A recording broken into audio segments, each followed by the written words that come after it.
अच्छा बच्चे, अब ये नोट नंबर 3 देख लो, ये क्या बोल रहा है। नोट नंबर 3 में क्या बोल रहा है कि if A B is equal to null matrix and if A and B are non null matrix then determinant of A is equal to 0 and determinant of B is equal to 0। बच्चे यहाँ पे and है, and ध्यान में रखना। And का मतलब होगा कि ये भी 0 होना होगा, इसे भी 0 होना होगा। अगर किसी दो मैट्रिक्स का प्रोडक्ट नल मैट्रिक्स है और वो दोनों मैट्रिक्स हमारा नल मैट्रिक्स नहीं है, तो फिर उन दोनों के डिटर्मिनेंट को 0 होना होगा। एक को नहीं होना होगा, दोनों को 0 होना होगा, ये बोल रहा है इसमें। इसका प्रूफ बहुत सिंपल है। प्रूफ तुम ऐसे देख सकते हो। हमने क्या बोला, इसको हम कॉन्ट्राडिक्शन मेथड से प्रूफ करेंगे। हमने क्या बोला कि जो हमारा ए मैट्रिक्स है ना, उसको हमने मान लिया कि एक नॉन सिंगुलर मैट्रिक्स है। तो अगर ये नॉन सिंगुलर मैट्रिक्स है तो ए इनवर्स एग्जिस्ट करेगा। तो A B is equal to null matrix जो दे रखा है, इसमें हमने ए इनवर्स से प्री मल्टीप्लाई कर दिया। तो देख लो ये बच्चे प्री मल्टीप्लाई किया, तो प्री मल्टीप्लाई के बाद ये एसोसिएटिव रूल यूज़ कर लिया। एसोसिएटिव रूल की यूज़ किया तो ये क्या हो गया, आई बन गया, और ये हमारा क्या हो गया, नल मैट्रिक्स बन गया। तो फिर हमें यहाँ से क्या मिल गया, B is equal to null matrix. तो बट क्वेश्चन में तो मना कर रखा है कि बी तो हमारा नॉन नल मैट्रिक्स है, तो इसका फिर मतलब क्या हुआ कि डिटर्मिनेंट ऑफ ए 0 है। सिमिलरली डिटर्मिनेंट ऑफ बी 0 है। ठीक है ना, समझ रहे हो इस बात को।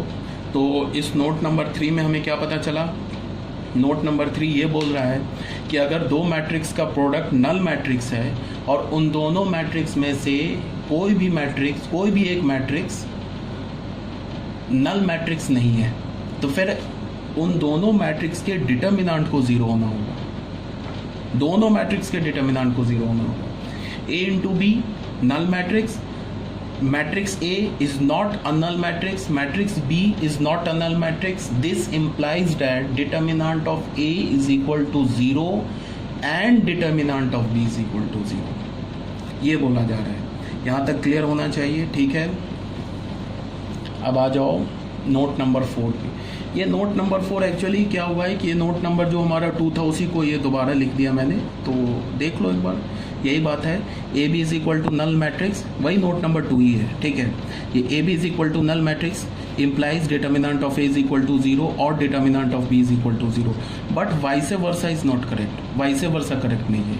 मतलब कि अगर मैं बोलूँ कि A डिटर्मिनेंट ऑफ A 0 है और डिटर्मिनेंट ऑफ B 0 है, तो फिर ये A B is equal to null इसको इम्प्लाई नहीं करेगा, ये गलत हो जाएगा। राइट हैंड साइड से लेफ्ट हैंड साइड पे नहीं जा सकते हो, बट लेफ्ट हैंड साइड से राइट हैंड साइड पे जा सकते हो, ये बोला जा रहा है। इसका वही प्रूफ दे रखा है। ए बी नल मैट्रिक्स है तो उसका डिटर्मिनेंट हमने दोनों साइड ले लिया, तो डिटर्मिनेंट की प्रॉपर्टी से हमने क्या कर दिया, डिटर्मिनेंट ए इंटू डिटर्मिनेंट बी 0 हो गया।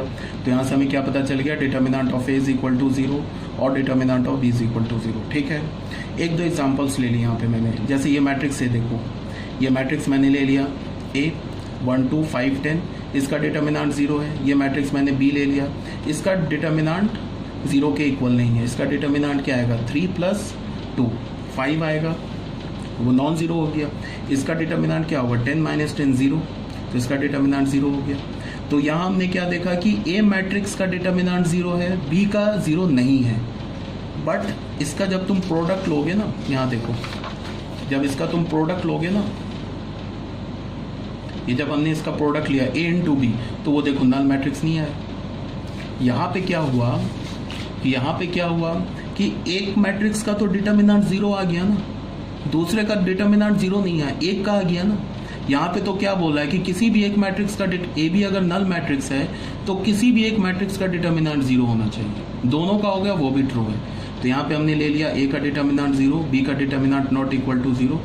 तो इसका जब हमने प्रोडक्ट लिया ना, तो वो क्या हुआ, नल के इक्वल नहीं आया। ठीक है, इसी तरह से तुम क्या कर सकते हो कि ए को तुम एक ऐसा मैट्रिक्स लो जिसका डिटर्मिनेंट 0 आ जाए, एक मैट्रिक्स लो, बी मैट्रिक्स ले लो जिसका डिटर्मिनेंट क्या मिल जाए हमें, नॉट इक्वल टू 0।